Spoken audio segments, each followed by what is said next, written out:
இயேசுவின் நாமத்தில் தொலைக்காட்சி நேயர்களுக்கு அன்பின் வாழ்த்துக்கள். நாளின் செய்தனம் என்றால் உண்மையான விசுவாச வாழ்க்கைக்கு அடையாளம் சொந்த காண்கிற சகோதரத்தில் அன்பு கூறுவது. அதாவது brotherly love is the true evidence in a Christian life. இன்றைக்கு கிறிஸ்தவ வாழ்க்கையில அன்பு கூறுதல் என்பது குறைந்திருக்கிறது. ஆண்டுடைய வார்த்தை அடிக்கடி சொல்கிறது, காணப்படுகிற சகோதரர் அன்பு கூறாதவன் காணாதவனிடத்துல எப்படி அன்பு கூறுவான்.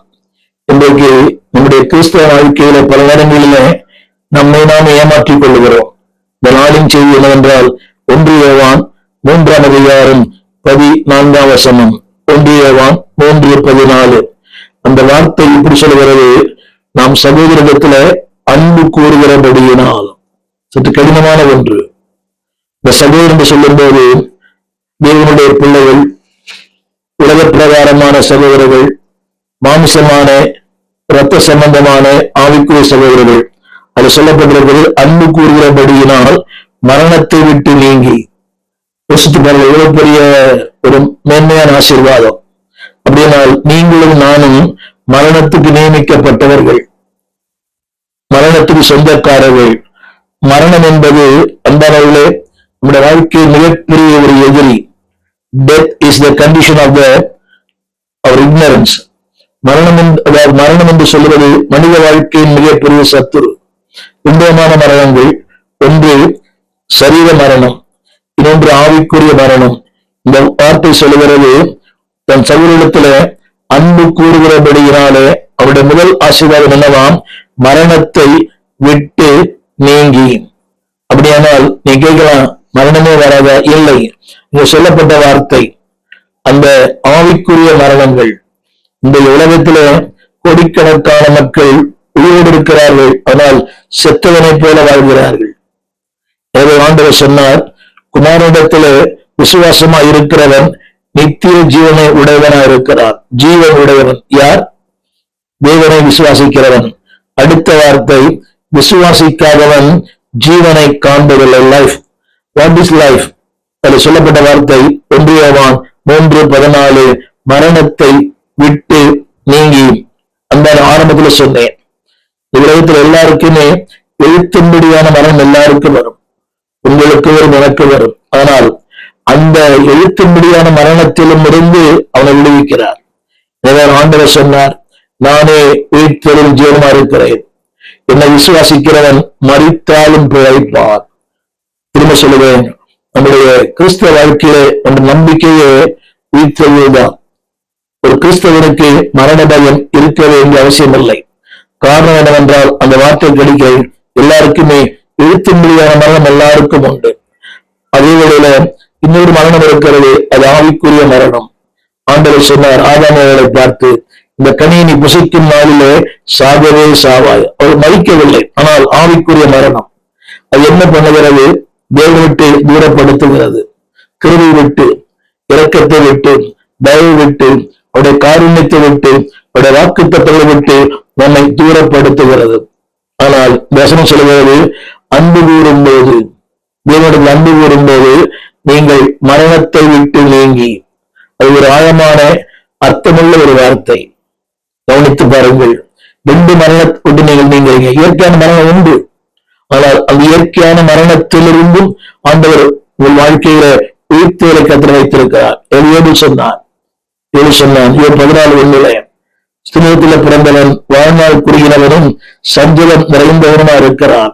ஆனால் 14ஆம் வசனத்துல 7:14, எனக்கு மாறுதல் எப்போது வரும் என்று காத்திருக்கிறேன். ஒரு மாறுதலுக்காக காத்திருந்த ஒரு மனிதன், தெளிவான ஒரு மாறுதல், மேன்மையான மாறுதல், உயிர்ப்பிக்கக்கூடிய மாறுதல், உன்னதமான மாறுதல், சேஞ்ச் ஆஃப் ஸ்டேட். அதெல்லாம் எப்படின்னு சொன்னால், தன் சமூகத்துல அன்பு கூறும்போது நம்பர் 1, மரணத்தை விட்டு நீங்கள் நீங்குவீர்கள். அது கடினம். இந்த பூமியிலே சொந்த சகோதரே நாம் அன்பு கூற முடியவில்லை. நாள்தோறும் நம்மளை இந்த ஊடகங்களிலே பார்க்கிறோம். சகோதரன் அடித்து கொலை, பெற்ற தாயை கொலை. முதல் புஸ்தகமாகிய ஆதியாகமத்தில தன் சொந்த சகோதரனை பகைத்த அந்த காயின். ஆனால் அதனாலதான் அவருடைய வாழ்க்கையில அவன் மரணத்துக்குள்ளே பிரவேசித்தார். நான் சொல்ற முதல் வார்த்தை, தேவ சகோதரத்துல அன்பு ஒரு திருச்சபைக்கு போகிற அநேகர் இன்றைக்கு அன்பு இல்லை.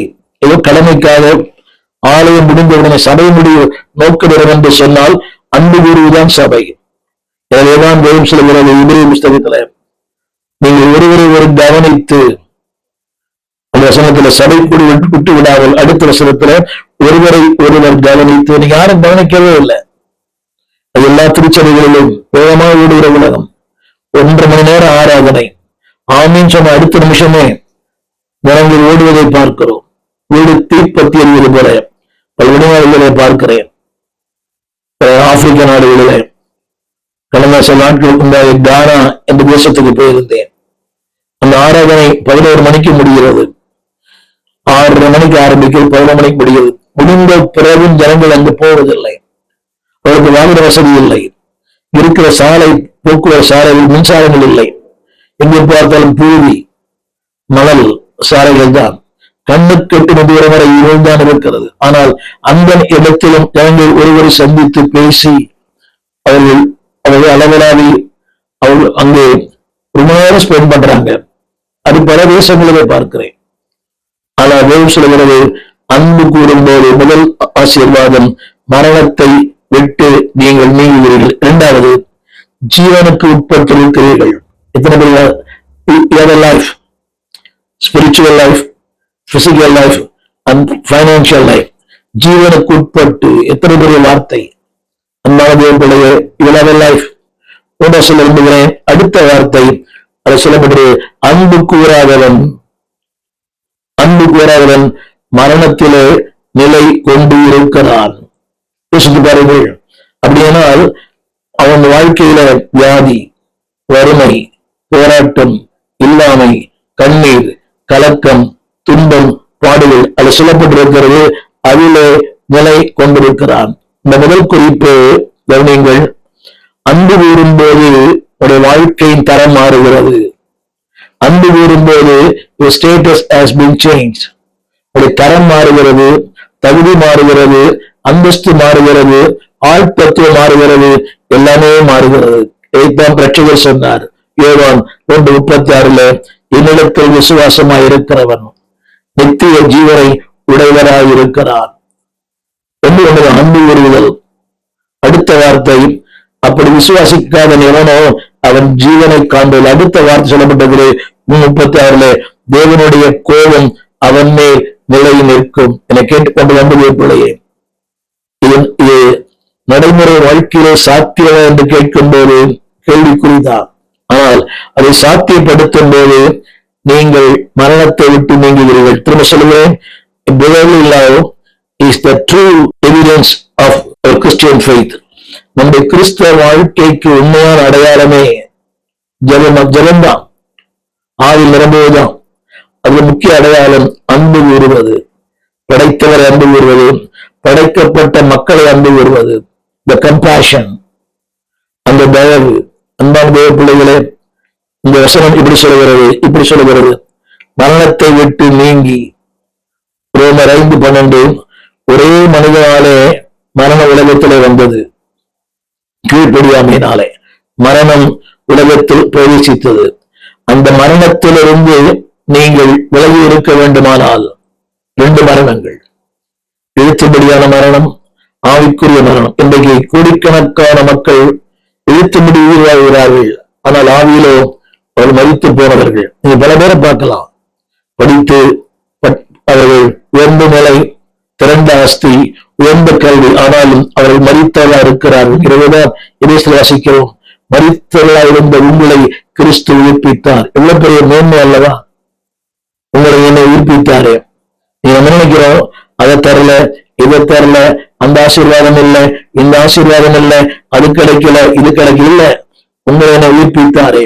அந்த மரணத்திலிருந்து, வாக்கினிலிருந்து, அழிவிலிருந்து, நியாயத்தீர்ப்பிலிருந்து. எனவே மிகவும் சொல்லுகிறது, அன்பான பிள்ளைகள், நீங்கள் அன்பு கூறும்போது, 1 யோவான் 3 அன்பு கூறும்போது ரோமர் 8:2 நீ சொல்லப்பட்டிருக்கிறது, நீங்கள் விடுவிக்கப்படுகிறீர்கள். வளைக்க வேண்டும் என முதல் குறிப்பு, மரணத்தை விட்டு நீங்குகிறீர்கள். 2வது குறிப்பு, ஜீவனுக்கு உட்பட்டிருக்கிறீர்கள். மூன்றாவது குறிப்பு, அன்பானவர்களே, அதுல சொல்லப்படுது, நீங்கள் நித்திய ஜீவனை உடையவராக இருக்கிறீர்கள். நான்காவது குறிப்பு வேதம் சொல்கிறது, நீங்கள் விடுதலை ஆக்கப்பட்டிருக்கிறீர்கள். இது தெரியுமா? பிரமாணத்திலிருந்து மரணம், ரோமர் 8:2, அதாவது பாவம் மரணம் என்பவரின் பிரமாணம். சிந்திக்க இருக்கிறேன். அன்பு கூறுவதால உண்டாகிற மேன்மைகள், அன்பு உண்டாகிற பலன்கள், பாவம் மரணம் என்பவர்களின் பிரமாணத்திலிருந்து விடுவிக்கிறது. இரண்டுதான் நம்ம ஆட்டி படைக்கிறது. மிகப்பெரிய மனித சக்தியை பாவம். நாம் விரும்புவதை செய்ய முடியவில்லை, விரும்பாத செய்கிறோம். பாவம் என்கிற வார்த்தையின் பொருள் குறி தவறுவது, நோக்கம் தவறுவது, லட்சியம் தவறுவது. நம்ம கத்திரை வாச்சுவது, அந்த பாவத்திலிருந்தும் அந்த மரணத்திலிருந்தும் விடுவிக்கப்படுகிறீர்கள். பவுல் சொல்கிறார், நிர்பந்தமான மனுஷன் நான், யார் என்னை விடுவிக்கக்கூடும்? நம்ம கவனிக்க வேண்டும். அந்த விடுவிக்கிற வல்லமை, விடுவிக்கிற தன்மை உங்க கரத்தில் இருக்கிறது.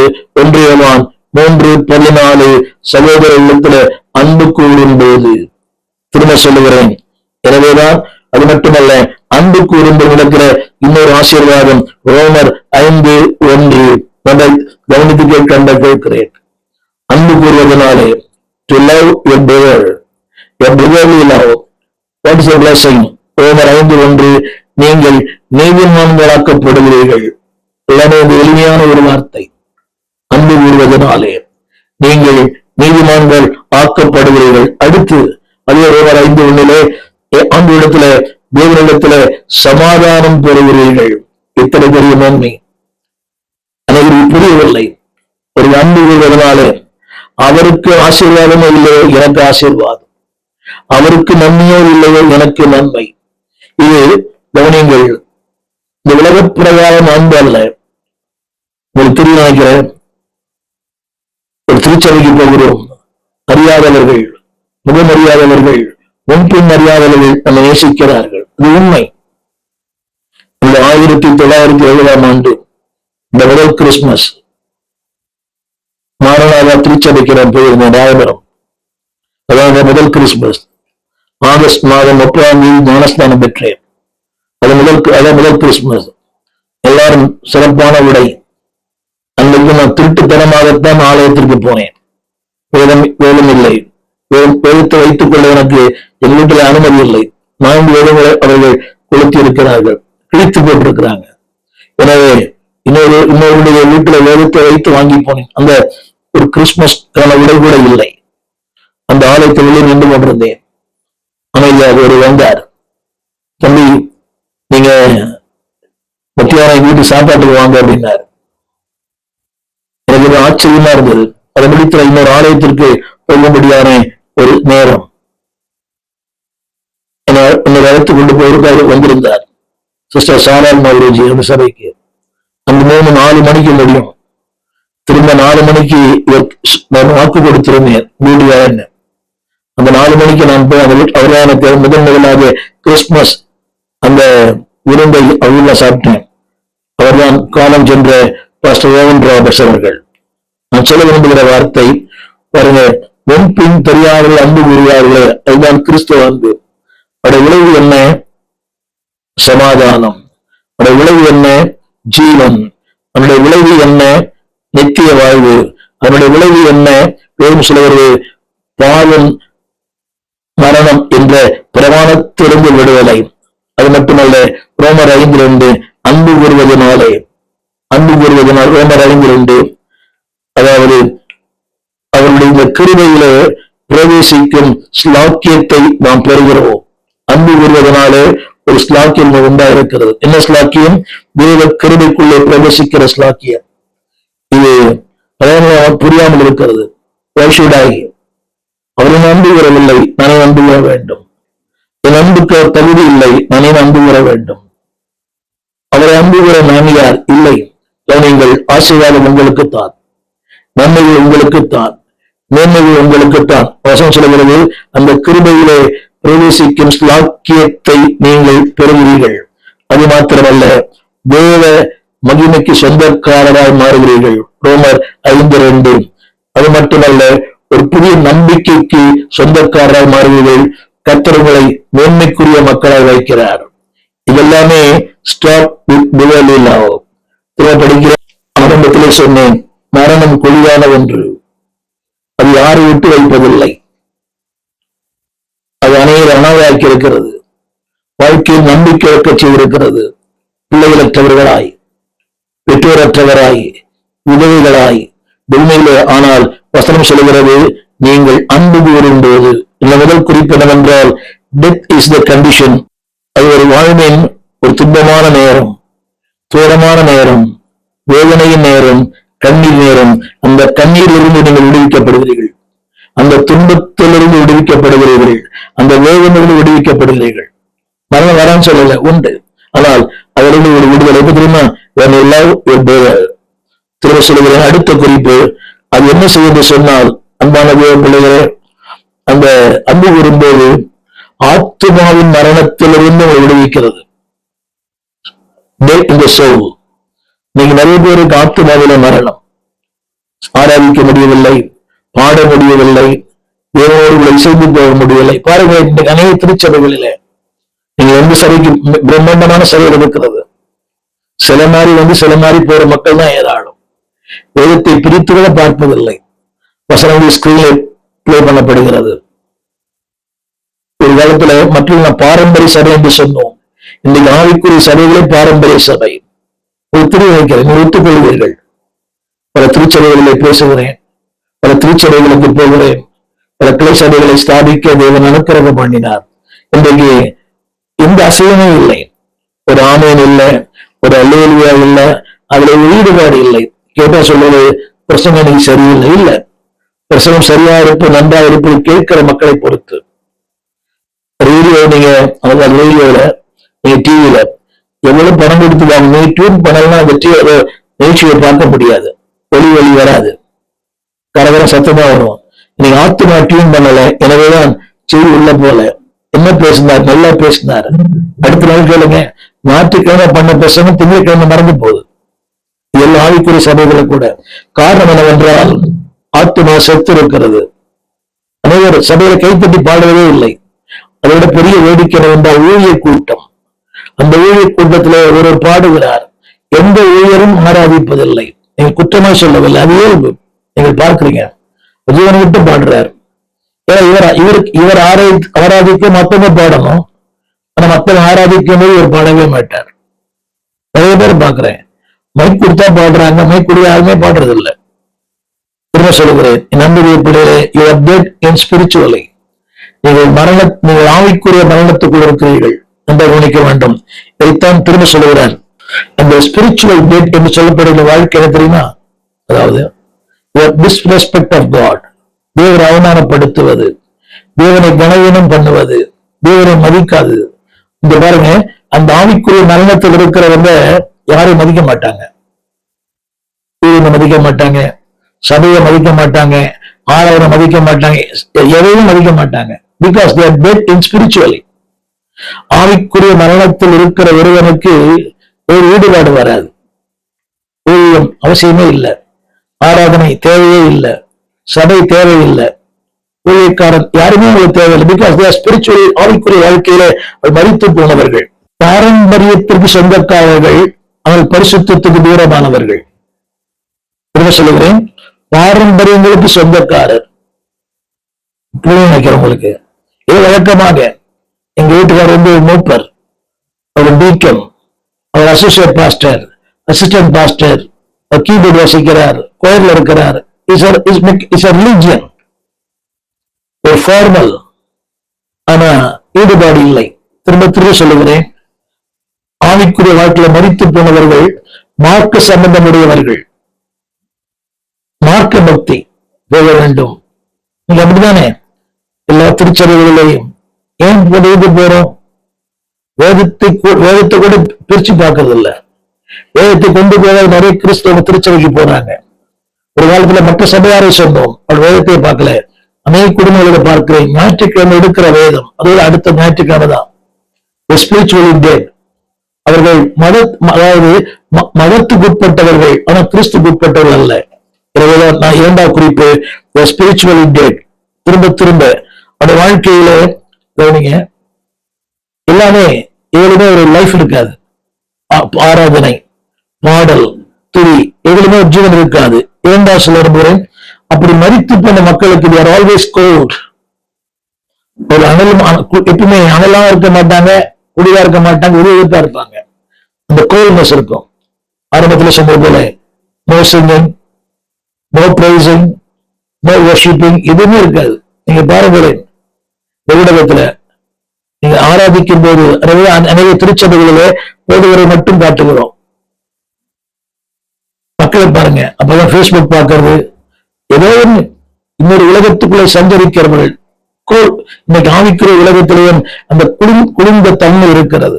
ஒரு காலத்துல இருந்தது அக்கினி, பாரம், ஆமேன், அல்லேலூயா. இன்னைக்கு வசதிகள் வந்த உடனே அவர் வாழ்க்கையில இந்த கோல்ட்னஸ், அதாவது இந்த ஆவிக்கிற செத்தவர்களுக்கு நோ டிசைர், வேற கொஞ்சம் விருப்பங்கள். ஆரம்பத்தில் சொன்ன கோல்ட்னஸ். 2வது நோ டிசைர் ஆஃப்டர் காட். தேவனை குறித்த ஒரு பாரமோ, தேவனை குறித்த எண்ணமோ, தேவனை குறித்த சிந்தையோ இல்லை. அது மட்டுமல்ல, அவங்களுக்கு ஒரு ஆத்தும பாரம் இருக்காது. தன்னை பற்றிய பாரம் இல்லாத போது ஆத்தும பாரம் எப்படி வரும்? அதுதான் சொன்னேன், நோ டிசைர் ஃபார் காட்.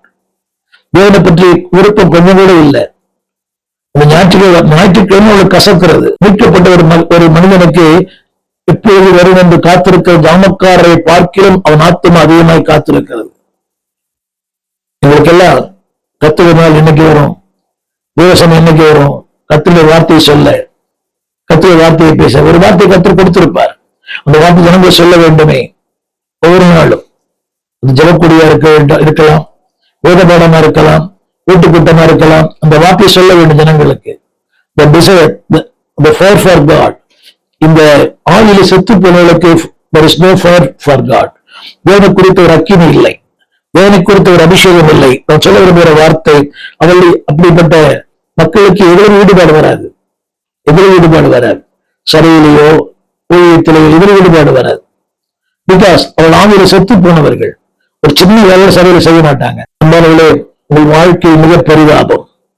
நீங்க போகிற ஏதாவது வேலை செய்யுங்க, உங்க கைக்கு நேரிடுகிறது எதுவோ, எந்த தொழில் நீங்க சிறந்தா இருக்கிறீர்களோ அதை செய்யுங்க.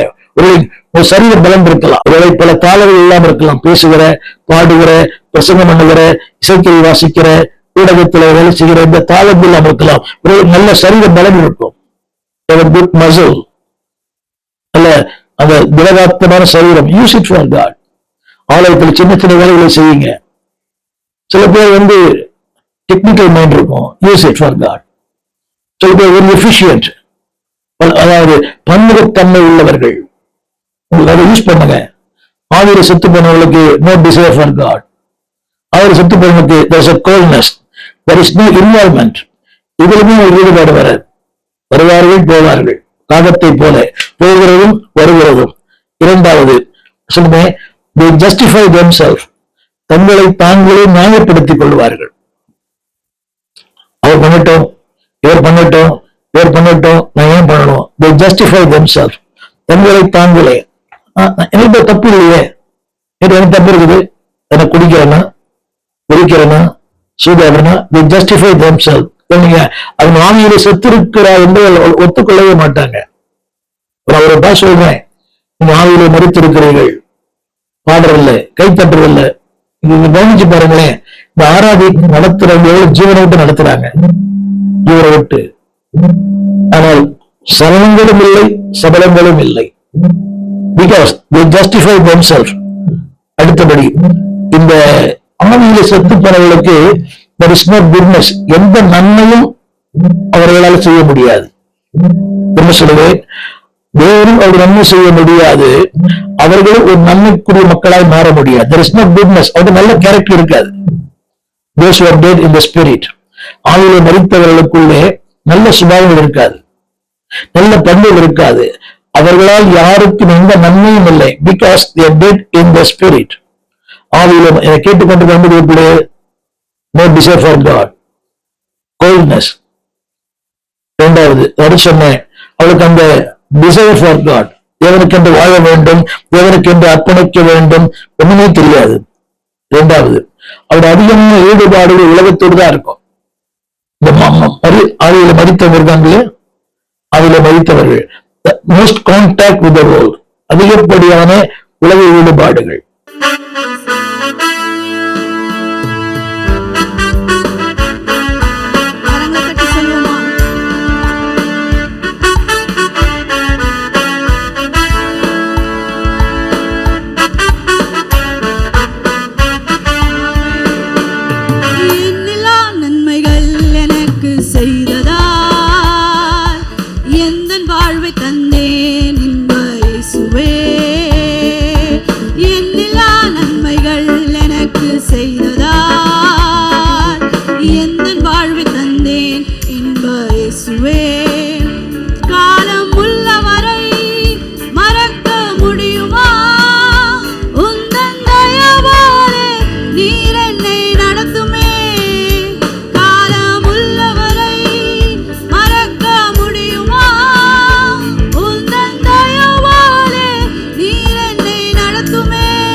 ஆசைகள் வேறலை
எங்கள் விலாசம் போதகர் ஸ்டீபன் தேவகுமார், திறந்த வாசல் சபை, நம்பர் 65, பரமானந்த தெரு, 7 கிணறு, சென்னை 600001.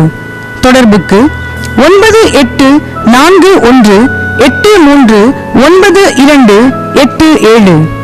மேலும் 0444183330. எங்கள் மின்னஞ்சல் stephenopendor@gmail.com. எங்கள் தேவ செய்திகளை யூடியூப் சேனலில் பார்த்து பயனடையுங்கள். தேவன் உங்களை ஆசீர்வதிப்பாராக.